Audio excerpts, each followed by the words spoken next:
오늘 여러분과 함께 알곡 성도라는 제목으로 하나님의 말씀 같이 나누기를 소원합니다. 우리 어제 선교 바자회를 하면서 무더위 속에서 고기를 굽고 또 판매하고 또 여러분들 같이 또 시간 내서 오셔서 또 함께 드시고 그러면서 선교 바자회가 아주 은혜롭게 잘 마쳤습니다. 어제 보니까 땡볕에서 고기를 굽는데 마치 그냥 무더운 8월, 7, 8월에 여름이 온 것 같더라고요.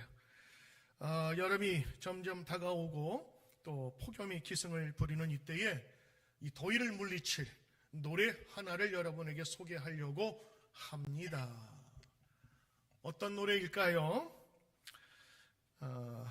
백남석 작사, 현재명 작곡의 가을이라는 곡입니다. 좀 뚱딴지 같지만 시원한 가을 바람을 생각하면서 한번 이 노래 한번 불렀으면 좋겠는데요. 가을이라 가을바람 솔솔 불어오니 푸른 잎은 붉은 치마 갈아입고서 찾아가는 제비 불러와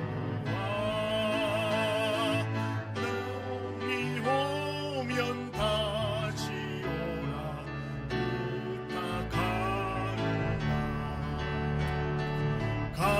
가을이라 가을바람 다시 불어오니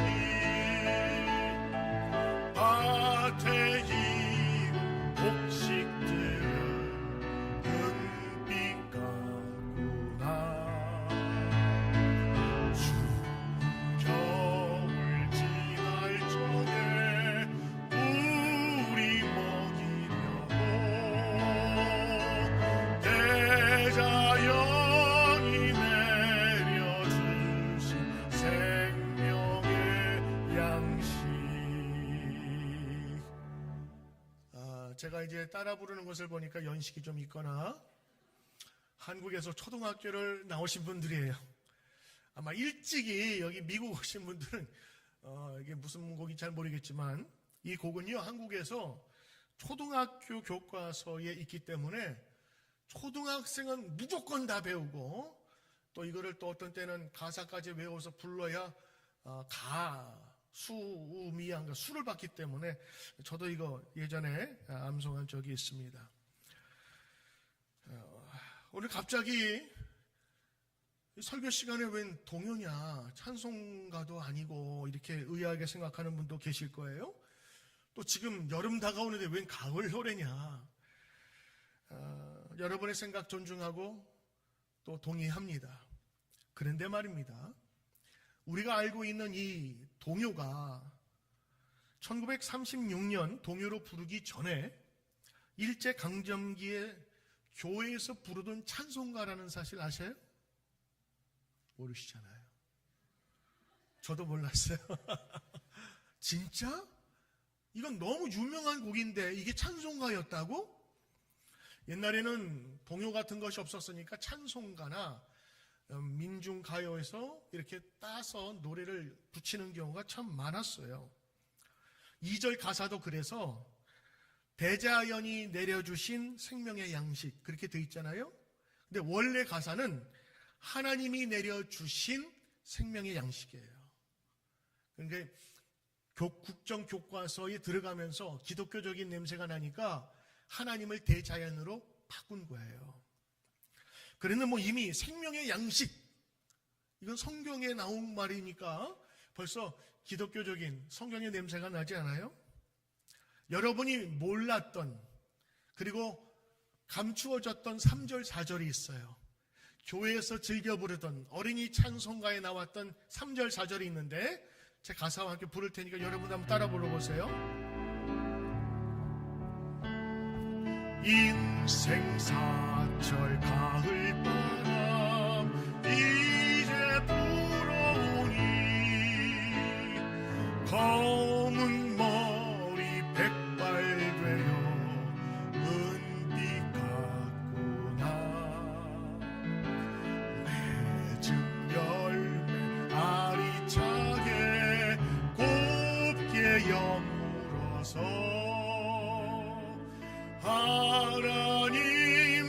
바치는 날 다가오는 4절 성도들아 예비하라 인생 사시절에 씨 뿌리고 잘 가꾸어 열매를 맺자. 우리 모두 알곡되어 주수천사 올 때 할렐루야 찬양하며 천국 가 살자. 아멘. 이제 예배 중에 불러도 되겠죠? 왜냐하면 이것은 어린이 찬송부터 시작해서 모든 어른들이 예배 때 같이 불렀던 찬송입니다. 사실 이 가을이라는 노래는 1936년 발표됐는데 정부가 8.15 광복 이후에 이 노래가 좋으니까 3, 4절을 빼고 1, 2절만 교과서에 실었어요. 국정교과에 실리면서 가사 일부도 바뀌었고, 또 우리는 알지 못하지만 이러한 노래들이 동요라는 것으로 계속 우리에게 알려졌지요. 사실 이 교회의 음악의 역사가 잘 전해지지 않았고 또 노래 사연도 모르기 때문에 우리가 그냥 흔히 부르는 동요나 또 민간 노래도 교회에서 부르던 찬송가가 참 많았답니다. 한국 음악계에 유명한 현재명 씨가 연세대 교수로 있을 때에 작곡을 했고, 또 같은 크리스찬이면서 형 동생 하던 그 연세대 영문학과 교수, 같은 시대에 있었던 백남석 교수가 작사를 하였습니다. 특히 남석이라는 이름의 교수가 작사한 것이 저에게는 굉장히 마음에 끌렸습니다. 여러분, 사실은 이 곡은요, 이 백남석 교수의 신앙 고백이기도 하는 거예요. 여러분, 가사 써봤어요? 이 정막은 뭐죠? 했다고 여러분이 얘기하시는 거예요? 가사 써보셨어요? 노래 가사 써보셨어요? 저는 써봤어요. 한 곡 써봤는데 노래 가사는요 3분 동안에 불러지는 노래에 그 감정을 다 실어야 되는 거예요. 느낌을 다 실어야 돼요. 때로는 그게 자기 경험에서 나와야 되기 때문에 굉장히 어려워요. 그래서 좋은 곡은요 좋은 가사가 한몫하는 거예요. 근데 오늘 이 곡은요 물론 곡도 아름답지만 가사가 너무 아름다워요. 특별히 찬송가라는 사실을 내가 알고 나서 이 백남석이라는 교수가 1930년대에 어느 정도 지성에 속했던 사람인데 어떻게 크리스찬으로서 이런 가사를 쓸 수가 있을까? 그게 궁금해지더라고요. 그래서 이 백남석 교수의 그 어떤 영역을 찾아봤는데 많지 않아요. 그냥 어떤 학교를 졸업하고 뭐 이런 것. 근데 그 어린 시절을 찾아보니까 그 아버지 얘기가 나오는 거예요. 그 아버지의 얘기와 이어지는 백남석 교수의 그 신앙 이야기가 너무 드라마틱하고 또 기적적인 면들이 너무 많은 거예요. 그래서 여러분과 함께 이 백남석 교수의 집안 얘기를 잠깐 여러분 드리면서 여러분 좀 이해를 돕고자 합니다. 백남석 교수는요, 그 당시에 일본 유학 가기도 힘든 때에 미국 유학까지 마치고 다시 한국에 와서 연세대에서 영어 영문학을 가르쳤다. 저도 궁금했어요. 그 당시에 미국 문화를, 영어를 배울 때가 없었을 텐데 선교사한테 좀 배워서 그랬나? 그건 아니었더라고요. 그는 미국에서 공부한 다음에 돌아와서 한국교회에 지대한 영향을 끼친 지도자, 또 교육가였어요. 제가 잠시 집안 얘기를 좀 드릴까요? 백남석 교수의 아버님은 백사겸이라는 분이었습니다. 1860년대 평안남도의 유복한 가정에서 태어났지요. 위로는 형이 한 분이 있었습니다. 그런데 그분이 2살일 때에 아버지가 돌아가셨어요. 어머니가 그래서 그 재산을 가지고 2 자녀를 키웠는데 6살 되던 해에 이 백사겸이 열병이 나서 눈을 멀어버립니다. 앞을 보지 못하게 되는 거예요. 그리고 4년 있다가 10살 때에 그 어머니마저 돌아가시게 돼요. 그동안 있었던 재산 다 써버리고 이젠 생고아가 되어버렸어요. 형하고 자기 자신만 남은 거예요. 그래서 형이 막대기를 들고 앞에서 끌면 뒤에서 이 동생이 그것 막대기 붙들고 서로 가면서, 그리고 부모가 돌봐줄 사람이 없으니까 이곳저곳 유랑하면서 거기에서 거지로 연명을 하고, 그리고 밥을 얻어먹고 밤이 되면 이슬을 피할 그런 곳에서 처마에서 잠을 자곤 했습니다. 이 질긴 끊어지지도 않는 목숨은 그렇게 세월의 풍파를 다 맞아버렸습니다.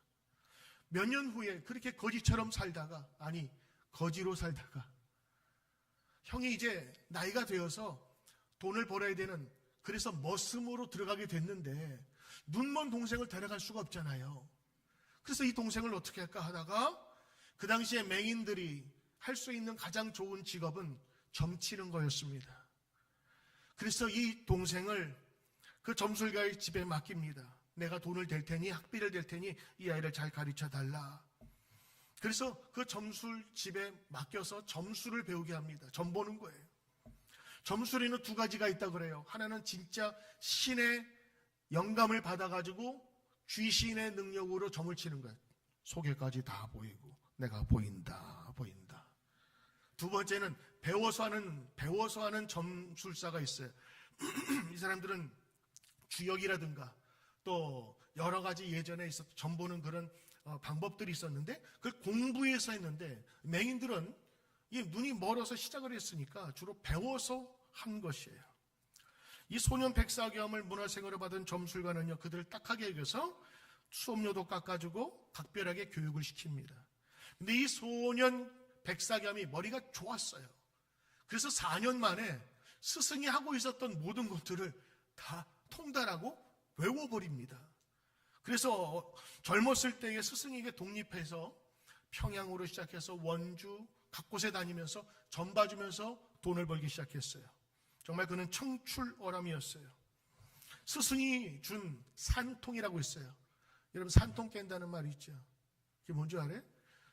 점쟁이들이 점 볼 때 젓가락 같은 거 흔들면서 딱, 그게 산통이에요.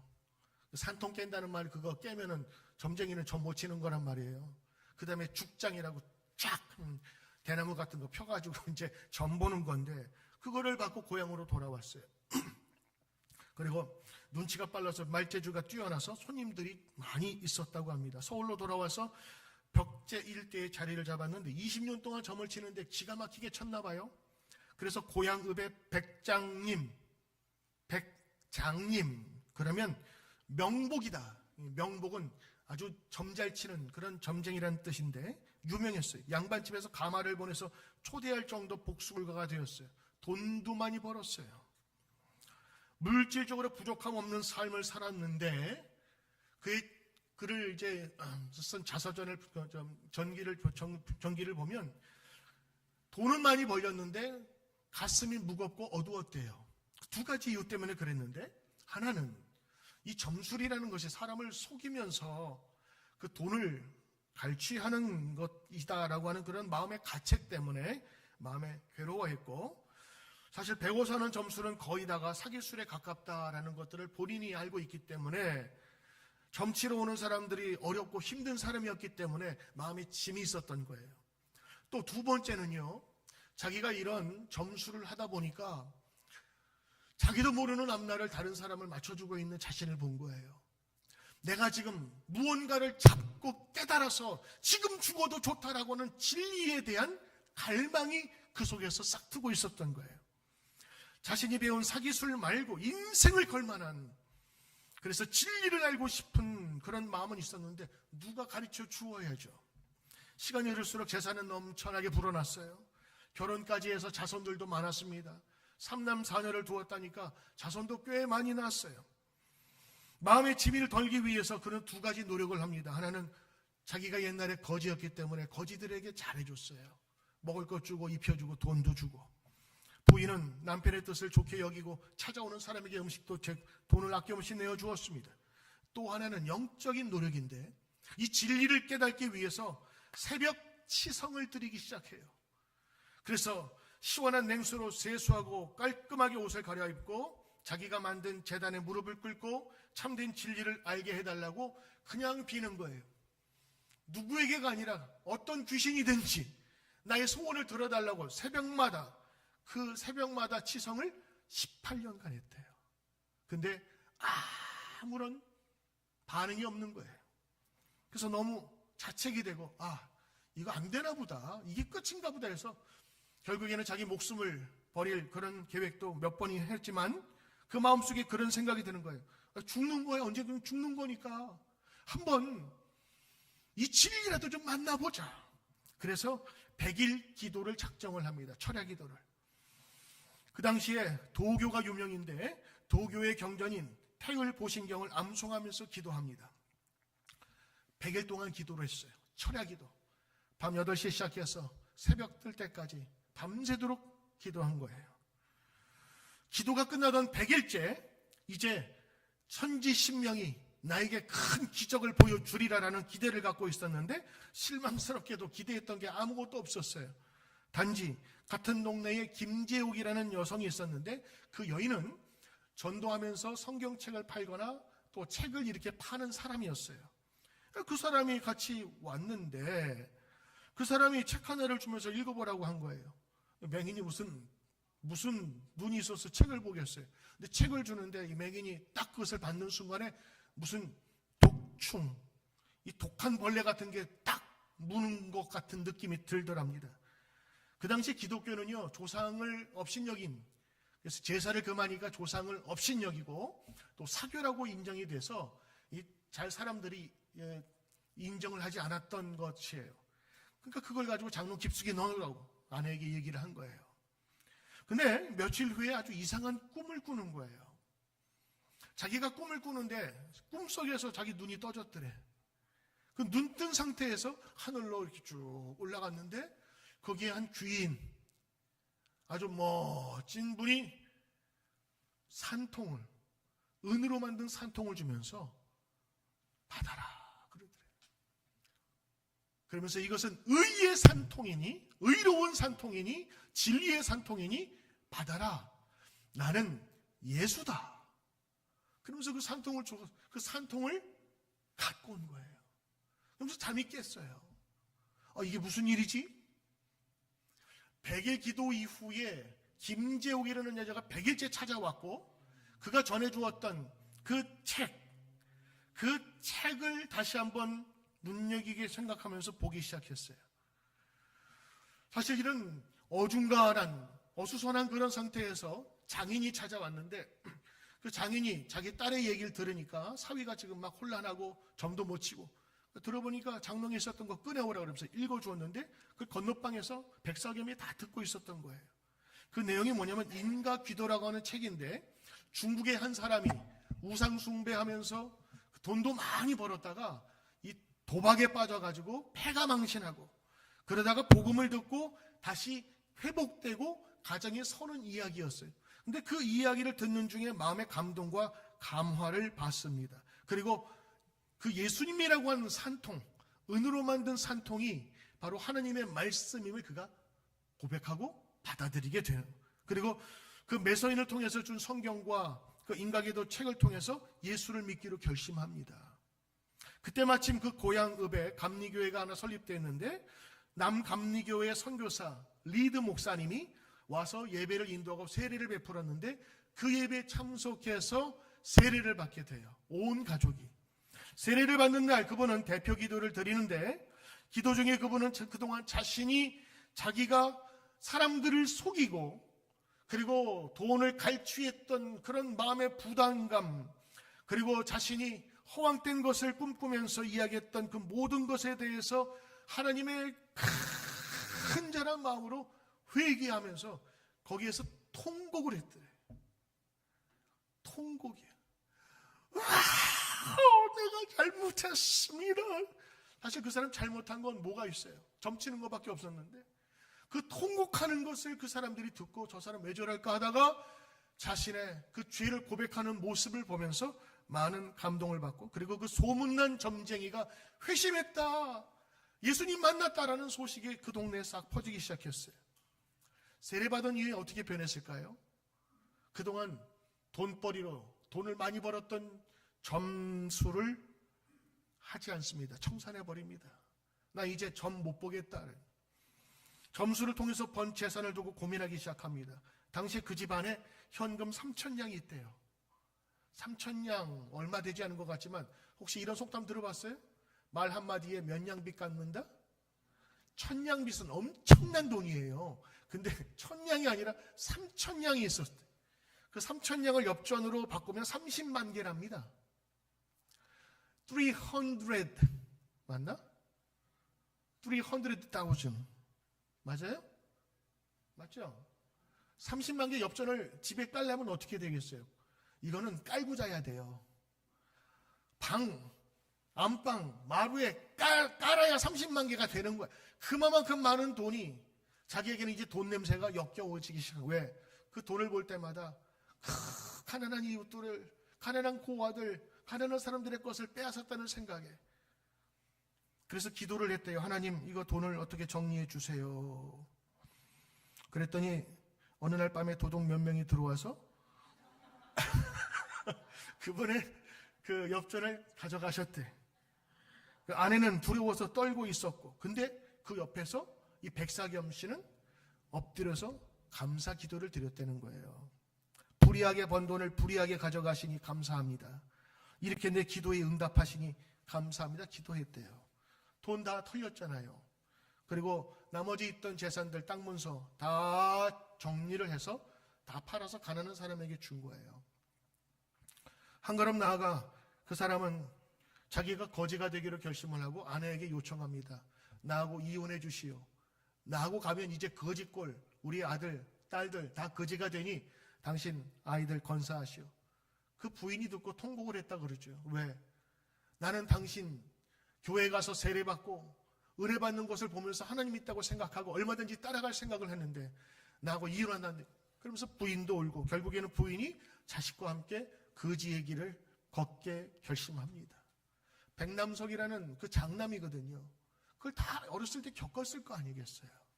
결국에 그 아버지를 따라서 정처 없이 가다가 그 돈 많던 그 기와집 같은 거 다 정리하고 그 거지 같은 생활을 다시 시작을 하게 돼. 행주산성 옆에 있는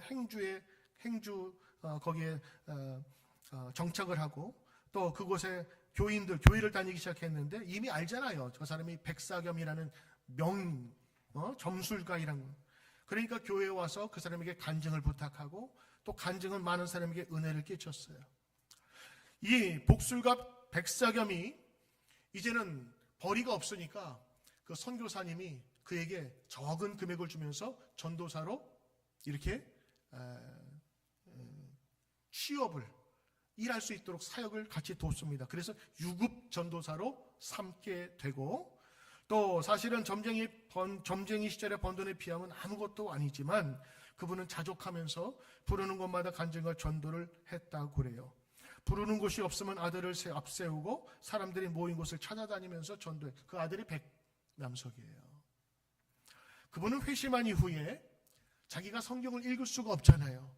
그러니까 부인에게 읽어달라고 해서 성경을 얼마나 많이 들었는지 마태복음 5장 2절 그러면 탁 나올 정도로 많이 들었어요. 그 역할을 누가 했냐? 녹음 테이프도 없었던 시제 아내가 계속 읽어주었고 아들이 읽어준 거예요. 그럼 아내와 아들은요 계속해서 아버지 들으라고 읽으면서 성경의 진리를 깨우치게 된 것이죠. 사진에 보면 이분의 모습이 나와요. 80대쯤 돌아가시기 얼마 안 된 아주 단아한 모습으로 신앙생활하면서 전도 활동을 했던 바로 백사겸 선생님입니다. 백사겸 선생은 별명이 있어요. 조선의 삭개오라는 겁니다. 조선의 삭개오. 삭개오가 여러분 불의한 돈을 많이 벌었는데 나중에 예수님 만나고 그 재산 팔아서 정리하고 다 나눠주기도 하잖아요. 이분이 그런 모습을 알고 있었던 조선의 독립운동가 윤치호, 많이 들어봤죠? 1호 미국 유학생이었던 정말 지성인을 보여줬던 독립운동가 윤치호 장로님이 이분을 잘 알고 있어서 그런 별명을 지어줬다 그래요. 그 가정을 늘 알고 있었던 안타까운 마음에 이 가정에서 인물이 좀 나와야 되겠다 싶어가지고 자신이 한국 사람 1호로 공부했었던 에모리 대학에 선교비를 대줘서 공부하게 합니다. 그리고 에머리 대학을 마치고 나서 콜롬비아에서 공부를 하고 다시 귀국해서 연세대에서 교수를 할 수 있는 영문학 교수를. 그 당시에는 뭐 최고 엘리트라고 해도 과언이 아니겠지요. 영어를 배울 수도 없는 바로 그때의 영문학 교수를 1930년대에 했으니까요. 그리고 그분은 아버지의 그 뜻을 받아들여서 민중을 살피면서 독립단체인 흥업구락부, 여기 사진이 지금 나올 텐데 아주 잘생긴 분이십니다. 흥업구락부에 들어가서 독립운동을 같이 했고, 한국의 주일학교 썬데이 스쿨, 주일날 교회 와서 성경뿐만 아니라 여러 가지 교육을 하면서 계몽했었던 썬데이 스쿨의 창시자면서 그것을 큰 공헌을 하게 돼요. 여러분, 일제시대 때 이 조선의 기독교 교회가 그 역할을 굉장히 많이 감당을 했는데 이 사람이 예수를 믿으면서 그런 은혜를 사모하게 됐던 거예요. 이 가을이란 노래는요, 이 백남석 교수의 이 어린 시절 아버지와 함께 있었던 그런 믿음을 다 경험하면서 자신이 작사를 쓰면서 우리 인생 바라보면서 이렇게 살아야지, 그걸 다 녹이면서 쓴 것이 3절 4절이에요. 저는 이제 가을이라 가을바람 그러면서 그 바람, 시원한 바람만이 아니라 저는 앞으로 가을 돼서 이 노래를 부를 때면 알곡, 열매, 우리가 어떻게 하나님 앞에 살아야 되는지를 다시 한번 기억하는 찬양이 될 것 같아요. 이게 여러분 찬양의 재발견입니다. 시리즈가 돼버렸는데 예전에 한번 제가 소개 한번 하지 않았어요? 참 아름다워라. 이거 뭐를 알고 있어 우리는?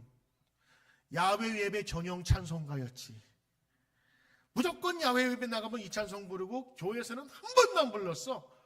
근데 지난번에 제가 소개하면서 이 찬송은 야외 예배 전용 자연에 대한 얘기가 아니라 하나님의 위대하심을 선포하는 엄청난 메시지가 담긴 것이라 제가 말씀을 드렸어요. 그때만 많은 분들이 은혜 받았다고 하더라고요. 여러분, 이 곡도 마찬가지입니다. 이 곡은요, 일제시대 때, 암울한 시대, 그 아무것도 없었던 아버지의 맹인이고 장님이었고, 그러나 진리를 사모했었던, 오늘 그 도를 알고 죽어도 정말 변치 않는 그 진리를 사모했던 아버지 백사겸, 그리고 예수님을 실제적으로 목소리를 듣고 꿈에서 만났던 그 자기 아버지의 일생 속에서 거기에 커가면서 하나님께서 그를 교육시키시고 민족의 지도자로 그리고 세우신 거예요. 백남석 교수의 믿음의 고백인 가을 찬송시는 우리 인생을 되돌아보게 하는 거예요. 가을, 풍성하고 색깔 좋고 시원하다, 이것 정도가 아니라 백남석 교수는 가을이 되어 시원한 바람을 느낄 때 이제 성도들이요, 예비합시다. 준비합시다. 하나님의 마지막 추수 때는 반드시 있습니다. 지금 시대가, 우리는 일제시대에 억눌려 식민지로 살고 있지만 그러나 반드시 하나님의 때를 통하여 우리 민족은 설 수 있습니다 라고 외치며 신앙, 지도, 민족운동가로 섰던 분이 바로 이 백남석 교수입니다. 3, 4절 가사 보세요. 가을이라 가을바람, 선선한 때에 이분은 무엇을 고백해요? 인생 사철이 있는데 이제 가을바람 불어오니 검은 머리 백발이 되었구나. 내 인생을 보는 거예요. 맺은 열매 알이 차서 곱게 여물어서 하나님께 바치는 날 다가오느나. 이분은 좋은 것, 지도층에 있으면서도 하나님의 나라를 바라볼 수 있는 사람이었어요. 누구 때문에? 그 아버지 백사겸 때문에. 4절, 그래서 성도들아, 예수 믿는 사람들아, 예비하라, 준비하라. 인생 4시절, 봄, 여름, 가을, 겨울에 씨 뿌리고 잘 가꾸어 우리 열매를 맺자. 이제 곧 하나님 앞에 가게 될 터인데 하나님 앞에 서는 성도의 마음으로 준비하고 예비하자라고 하는 거예요.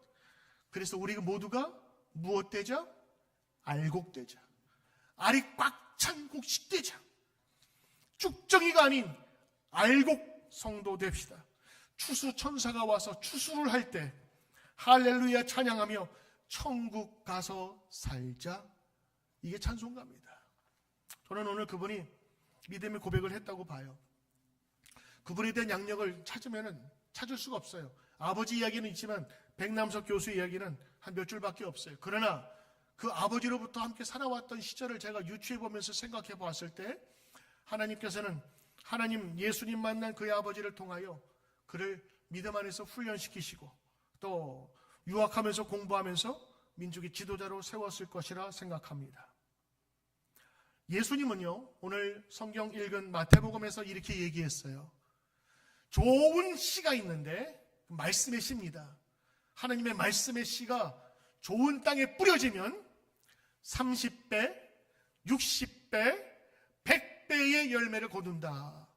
그러므로 우리 성도들은 하나님 말씀 안에서 이 열매 맺는 삶을 살아야 된다. 예수님 말씀하신 거예요. 곧 이어서 또 뭐라고 얘기하냐면 이 세상의 현실에 대해서 말씀하고 있는 거예요. 저기 지금 밭에 가라지가 있습니다. 이 가라지가 뭐냐면 벼가 있는데요. 벼 옆에 잡초 같은 게 같이 나요. 근데 너무 비슷해서 이거를 구별하기가 쉽지 않아, 농부들도. 그리고 이 가라지를, 잡초를 떼어내면 말이죠, 같이 뿌리가 붙어 있어가지고 이 원래의 알곡, 벼도 상하게 되는 거예요. 예수님 뭐라 그러셔요? 예수님도 그 원리를 아셨나 봐. 가만두어. 괜히 그거 끄집어내서 긁어 부스럼 만들지 말고 그냥 두어도 알곡으로 잘 자라. 그때 예수님 뭐라고 말씀하세요? 추수 때가 오면. 이건 하나님의 심판의 때거든요. 이건 예수님 비유로 말씀하신 거예요. 1년에 마지막이 있듯 추수 때가 있듯 우리 인생에도 반드시 추수 때와 심판의 때가 있다는 것을 예수님 말씀하신 거예요. 그러면서 뭐라고 말씀하세요? 그냥 두어라. 추수 때에는 알곡과 가라지가 나뉘어질 거다. 그러면서 뭐라고 그래요? 먼저 쭉정이와 그 잡초들을 뽑아서 단으로 묶고 불사를 준비를 해라.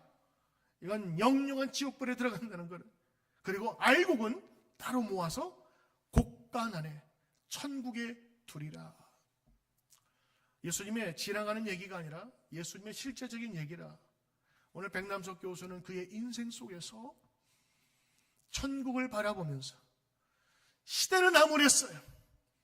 그 시대에 누가 진짜인지 거짓인지 사실은 구별하기 어려워요.